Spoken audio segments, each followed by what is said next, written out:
everybody, welcome back to the Claremont Classic Garage. Today we're going to start a new show and tell video because, well, as usual, we got lots of stuff to show and tell you. So here's a bunch of stuff. As usual, we are buying the stuff just to get the totes. We got these, I think, 3 lots for like $2 each, and they came in these nice totes. So this one,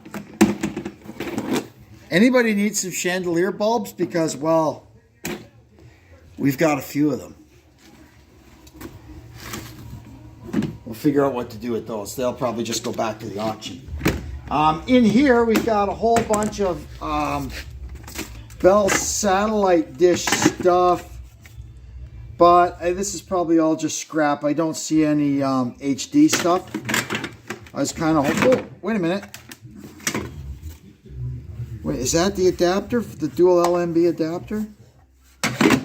Oh man, I have to do my, yeah, it's, there we go. So is there another one of those gray LMBs? Yes. So yes, we can use this for HD. Here's a bunch of totes with, or another tote with a whole bunch of these clip lights, and they've all got nice old-fashioned incandescent bulbs in them. These are hard to find now. I don't know why somebody had so many clip lights, but these are handy enough, you know. I think I did see when we were there for the preview, a lot of kind of like film production looking stuff, and I think they clip these all over the place for lighting when they're filming. Again, I just wanted the tote. And here's another tote full of clip lights. Does anybody need a clip light? We got this pair of rubber utility lights. I like these ones because these are the large ones. They look a lot better when you put them on an old tractor. They've got some presence, you know, instead of those little 4-inch ones. Deb got, look at this what Deb wants. Deb loves these paper clips. And how many times in your life do you think you'll get a chance to get a milk crate full of them for $1? Well, one time, so she bought it. This here, look at it. I used Cargain, and I like it there because there's a 68 Ford station wagon there. And this reminds me of the greatest car movie ever made, Used Cars with Kurt Russell. You want to see a good car movie? That's one to see. We got, I can't even remember what came in that crate. Oh, light bulbs. And I got, no, this crate was full of oil. I got all these oils and different car chemicals was in this crate. This crate here filled with 60-watt incandescent light bulbs. They probably went with all the clip lights, eh? And then we got this tote here was all full of automotive service literature, brochures, that kind of stuff, parts catalogs. So we're sorting through that to figure out what we want to keep. Oh, I forgot to show you this stuff. A bunch of tire patching stuff. There's a bunch of plugs there and the tools for putting them in. I got this here, an old school White Rogers mechanical thermostat. It's the exact same one that we use here in the shop because our little Resner heater that we have up on the ceiling there, it just does not seem to be compatible with the newer digital thermostats. It just turns on and off. You can't ever get it going. But these ones, they cycle it nicely. And here is something that I've been looking for a long time. It's just a novelty thing. It's just something I decided I had to have. I missed one at the auction once, so this time I was not denied a vintage Snap-on ignition tune-up set. Isn't that beautiful? And everything's there. And we got this stuff too for just a couple of bucks. This old gate, it's got the wrong fence on it. It's got like a piece of 6-foot fence on a 5-foot gate, but we can work with that. And we got this. That's a nice handy looking thing. I think we've got an idea what we're going to do with that. Here's our next show and tell goodie. A Ford 8-inch rear end that I bought on Marketplace this morning. I've been looking for one of these for a while. I've got a reason I need one of these, and it's not going in a car. But anyway, that's a whole nother story. We'll get to that in a future video down the line. But mostly what we got to do is figure out what we've got. So one good thing with this, we could see it's got 5-bolt axles. So this I think is a 67 or 68 or up rear end. I think 65 and 66. They had 8 inches in those cars, but they were probably 4-bolt. I'm just guessing here. Now, what we can surmise about it, you can see over there I've got vice grips on 2 of the studs to lock it. And we find we can freely turn this one. So we know it's a one-wheel peeler, but what gear is it? Not that it really matters, but, you know, it's nice to know.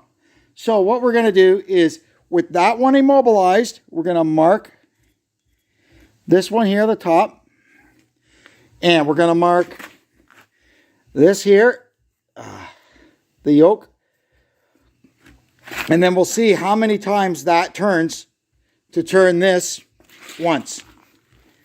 So, and remembering that's with the other wheel immobilized. So here we go.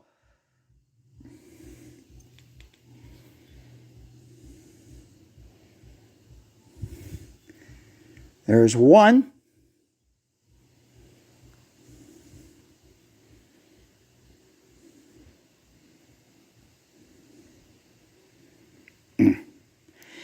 And not quite a half. So what we have to do now is double that. So 1 and not quite a half, we'll call it 1 3/8. You double that, you've got 2 3/4. So it's a 275 or 280, 276. It's in there somewhere. One wheel peel, rear end. Nothing special, but we don't need it to be anything special for what we're going to do with it. So we'll stash this away for now, and you'll see it again sometime or another in an upcoming video. Here's a few goodies we got at the auction. Brand new in the package. A spare steel blade for my straight shaft trimmer. I've got 2. I've got a curved shaft with just a string in it that I use for normal stuff. And we run this on the straight shaft for heavy duty work. I got a whole roll. Look at that, a whole roll of number 12 primary wire. That's always handy. And a pack of balance beads. These are for balancing car tires, right? It's an alternative way of doing it to sticking weights or hammering weights on. It was going by and it was cheap, so I thought I've always wondered about these. So we're going to try them in an upcoming project and see how it works out. And this is why Deb always needs to have a station wagon, because Deb goes to the auction. Anyway, what happens here is a lot of times you have to end up with stuff you don't want because they happen to come with the things that you do want. And then, but it's just a, you know, it's just a self-fulfilling thing. You just root through it and you keep the couple of things that you want, and the rest of it you send it back. It's quite fun, actually. It doesn't take much time, and you end up getting a lot of stuff you need or want for almost free. So we'll start getting this stuff out of here and see what we got once Deb comes outside and can direct me. So here's the deal. I've been looking for some of these Rubbermaid totes, but you buy these, what are these, Deb, about 20 bucks a piece? 15 to 20. $15 to $20 each. So what we do is we look at the auctions, and people bring their stuff, like when, especially at an estate auction, the stuff gets taken there in these old totes, right? And then they sell the totes too. So we got, look at all these Rubbermaid totes for a song, and lots of them came with stuff. Like sometimes you have to take the stuff that's in the tote just to get the tote. So anyway, look at 3 totes filled with light bulbs. So I'm going to go through them, keep the ones that I know I can use around here, and the rest of them will just go back. You can always sell light bulbs at the auction. So all this stuff came from an estate. Look at this. Now, I need this for a tractor. More on that later. We got, look at this. There was all kinds of pet stuff because they must have had a little dog. This is all that we're going to keep, is some pooper scooper sacks. And then there was just a few little bits and pieces. That back there is a whole bunch of kit, but for small, tiny dogs. So we'll just put that all together, put it in the little pet crate, and it can go back. Deb really likes this. It's a really nice little wind chime. It's still got the tag on it. Like, whoa, look at that 57 T-Bird. Oh, yeah. Love Sundays around here. Two really nice pieces of china. And the lady said she forgot to list most of these holiday decorations. So she told Deb, I don't want to throw them out, just take them. So I think she bought the wooden snowman, but the rest of the stuff they forgot to list. And it's really cool, vintage old stuff, right?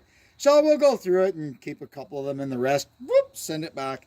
And then she wanted this, a stand-up file folder cabinet. It's got a little thing underneath with a lock.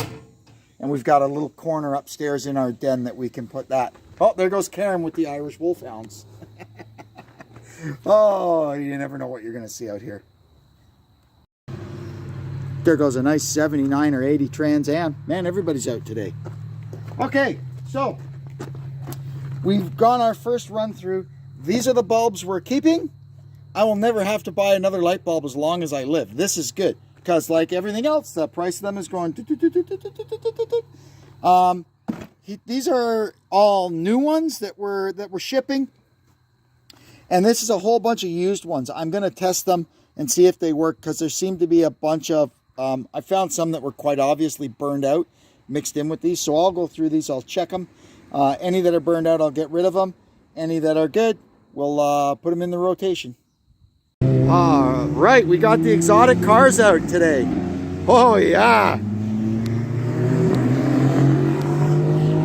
This is a great show and tell. A bunch of Porsches went by too, but I couldn't, there wasn't too many cars there. A bunch of Porsches went by, but I couldn't grab the camera in time. And there was a real nice Ferrari at the head of that line. I don't know if I caught it or not. Here's some new stuff we got from the returns auction.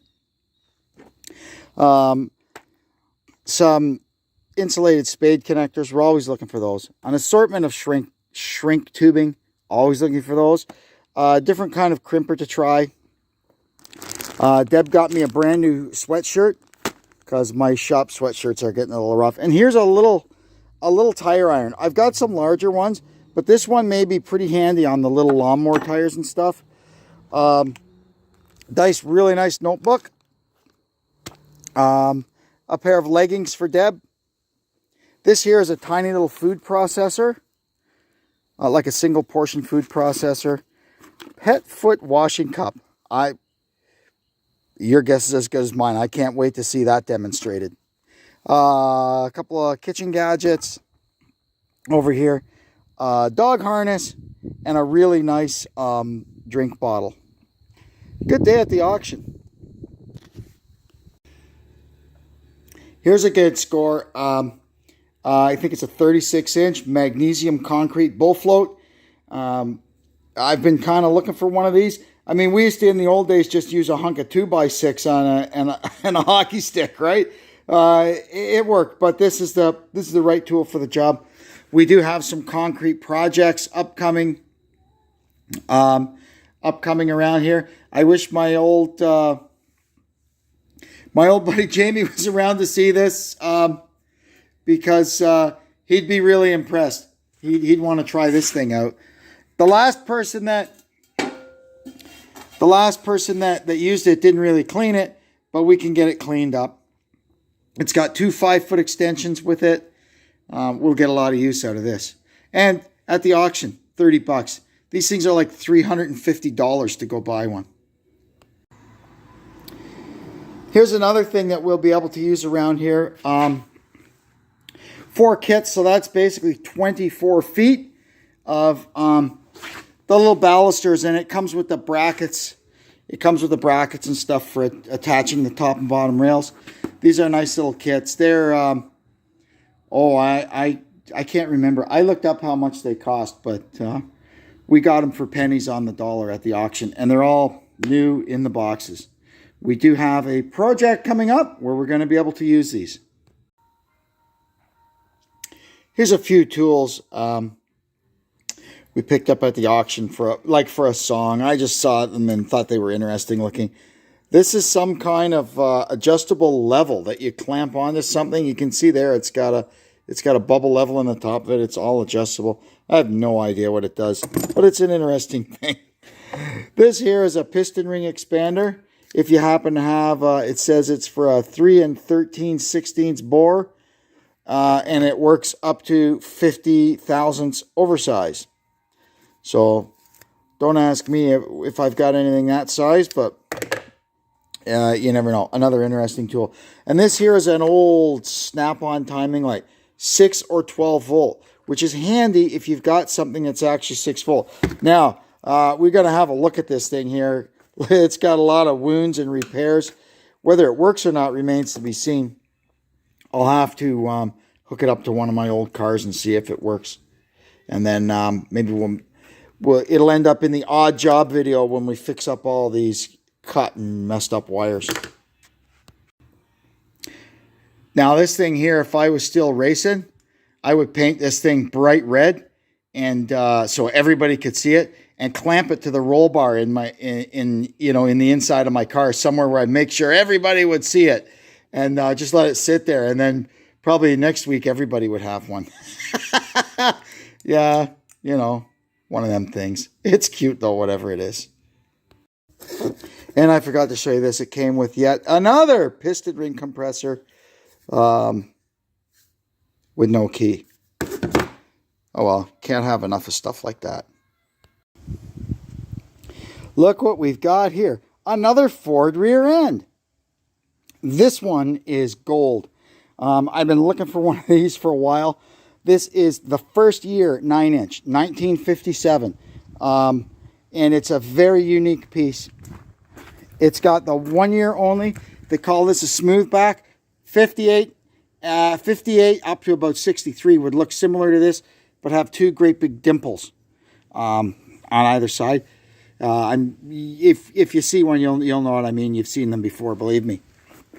It also has the WAR. You see the double rib case. It looks kind of like a nodular case, but don't let it fool you. It's not. If you look down there, it'll say WAR. People see that and they think war case, and they think it's some kind of super high performance thing, but it's not. That's just by the luck of the draw, the three letters they chose to designate it with. But anyway, yeah, hot rodders go bonkers for these things. This goes right in a 32 Ford, and it just looks nice. They like that smooth back. 57 Ford rear ends are very popular amongst hot rodders. Anyway, let's see what gear it is. We've got our marks. So let's see here how many times we got to turn this pinion to get that drum to go around once. And this side is locked. The brakes are locked, so it doesn't turn. So we'll have to get our figure here and double it. So let's see here. Oh, she's tight, but she's going.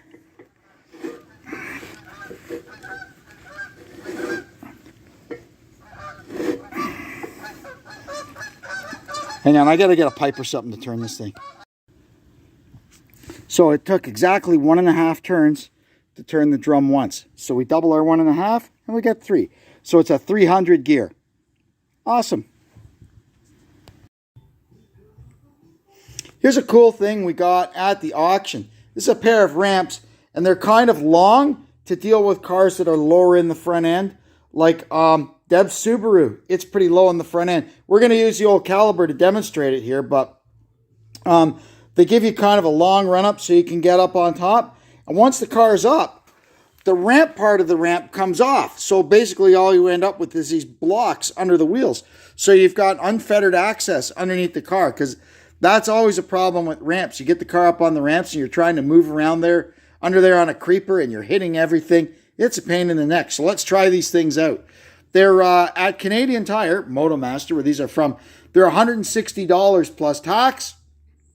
I'm sure they come on sale probably once in a while for like around 110, but or even $100. But we got these at the auction for $40. So let's see how it works. So let's see if these work. The car's up them. I don't think you can lift them out. They've got like a, so you just slide them out like that. And look at that. Now the front of the car is up, but we can get all around everything. That's awesome. Well, looky here, another Ford rear end. You may ask yourself, why does Kevin keep buying Ford rear ends? That'll all make sense later, but for now, we're just going to check this thing out and see what it is. I got this at an auction for 40 bucks. It's an 8.8. We could tell that by looking at the cover.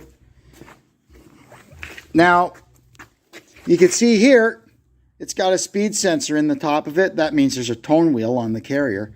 So this is late 80s, early 90s. You know, we look at the casting date. Hang on, let me flip it up.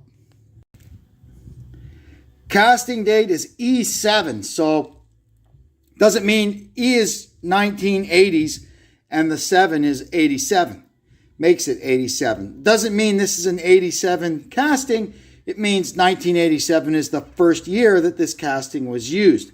It could be any year, and that'll be difficult for us to tell because the actual tag, the rear axle ID tag is, well, long gone. This thing here, it's come out of a scrap truck, I guess you can see. Somebody torched off that shock, and for whatever reason, they decided that it would make sense to torch the shock mount off of the axle. Don't ask me. Anyway, for what we're going to do with this, it doesn't matter. But I am curious to see what we've got here. Maybe it's got a track lock, and this would be, because it's a truck, it would be a 31 spline, 8.8 track lock. It might have a decent gear. So what we got to do is get some of this stuff stripped off of it, and then we're going to get the wheels, get the brakes off, and see if we can figure out what the heck it is. All right, we got her cleaned off mostly. Now I'm going to try and get these brake drums off, and then we can start to figure out what exactly we've got here. And yes, I could just pull the cover off and look inside, but what fun is that?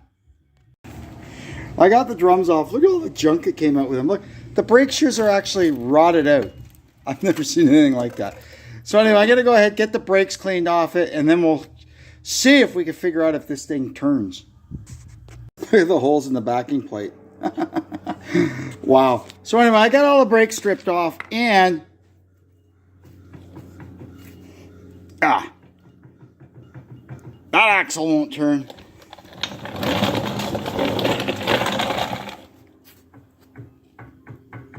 That axle don't want to turn. What about the pinion? No, let's maybe give it a couple of whacks.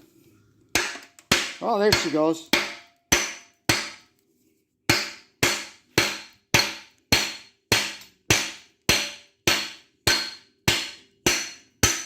You think this thing's full of water? Well, one thing I can tell you, I'm whacking this pinion around, and both axles are turning the same way. So I get in the feeling that this thing's either got a track lock in it, or it's welded, or the entire spider gears and everything are completely welded, melted together. Or welded. Maybe it's got a Lincoln locker. I guess we're at the point now we got to pull the cover off and see what we got. All right, well, let's see what we got in here. Oh, baby, yeah. It's a track lock. Look at that. You can see that, you see that big spring in there? Awesome. So that's a pretty good score for $40. We've got an 8.8, 31 spline track lock. And, yeah, I couldn't be happier about that. Awesome. I'm not sure why it doesn't want to turn, but I don't really see anything too wrong in here. I kind of wonder if I'll get a light and have a better look in there. I wonder if the pinion is bearings have gotten water in them. This thing was sitting around for a really long time. You can see there's not really any oil in it, or I don't think there is. Once I get it tilted back, oh no, it's full. I'm going to get it tilted up and get it drained, and we'll have a better look at it. Try and figure out what gear it is. So here you can see here, there's a Ford engineering number. It's going to tell us what these are and the gear ratio. E7 TWBA, that's the engineering code for basically for 8.8 gears. 1139. So what that means is 11 teeth on the pinion, 39 on the ring gear, and that's going to work out to a 355 gear. And that, I'm guessing, is state code. So there you go. We've got a 355 31 spline 8.8 with a track lock. Not a bad score for 40 bucks. And I didn't have to take it out. That's maybe the best part of the whole thing. Here's some excellent auction loot. Oh boy, I needed these two gas cans, but to get them I had to buy all of these. But I got that antique one with it too, and it came with these two funnels. And this, I'll tell you what, this funnel is a good funnel to have because one of my lawnmowers, I think maybe my John Deere, when I use this, I've got one of these that I use to fill it up. The problem is it seals around the neck so good, it doesn't let the air out, and it burps. And I get splashed in my face with gasoline. That's bad. But you see this one, smart. It's got these little ribs, so it sits on there and it lets the air come out rather than burping in your face. That whole lot was worth it just to get this. So what we're keeping is these two cans and this funnel. The rest of it, some of them were missing caps and stuff. So these two are the odd men out. They're just going in the garbage because they've got no lids. And the rest of these I'll check around with family and friends if anybody needs them. Otherwise, back to the auction with them. Here's a cool thing. It's a tiny little 12-volt battery. It's brand new. Got it for just a couple of bucks at the returns auction. This is good just to keep around on the bench for testing little things. You know, always handy to have. And this again from the returns auction. Oh, nothing you could trust more than steering parts from the land of almost fits. We've got here a universal joint, but you know, you could use that for all kinds of stuff. $2. I figured it was handy. Again, another $2 score was these. So this, whatever, it's an old Kraco Underdash 8-track player. Does it work? Who knows? This is an AM/FM 8-track player, but it's missing the faceplate. What are you going to do? But this gold, you can't see because the door's folded up. But this thing is Pioneer. It's got the matching Pioneer amp. It's got the faceplate. All that's missing is the outer knobs, and we can work with that. This is a score if it works. So I've got so much of this here stuff now. I think we're probably building up towards another. I haven't made a fiddling around with car radios video in ages. That sometimes gets me in trouble because I just hack around in my basement. I test them. They either work or they don't. And the extent of my repairs is I can put a new belt in a tape player. That's about it. But the problem is I put these videos up of me fiddling with car radios, and then I get bombarded with guys wanting me to rebuild the tube radio from their 56 Thunderbird and this, that, and holy moly. And it's hard to explain to them that not really what I do. At the same auction, we got these 2 rolls of vinyl. This is kind of a suede-y. Hey, that's like kind of like a suede. Yeah. And then this one here, it's a nice mustard colored vinyl. There's tons of uses you have for stuff like this around here. Recovering stools. You can make cushions for the tractor seats. You can do all kinds of stuff with that. And that, I think, will do it for this episode of Show and Tell. It was pretty good. We had a lot of stuff. The best thing about finishing a Show and Tell video is I get to start a new one. So who knows when we'll start that. And, sometimes it takes a while to make them. Sometimes they go pretty quickly. Anyway, I'd like to thank you for tuning into the Claremont Classic Garage. I appreciate your support. We're slowly building up this channel and getting it kind of spread out and about so people see what we're doing. I'm going to go now. I hope you'll come and see us again. And until then, I'm Kevin saying so long for now.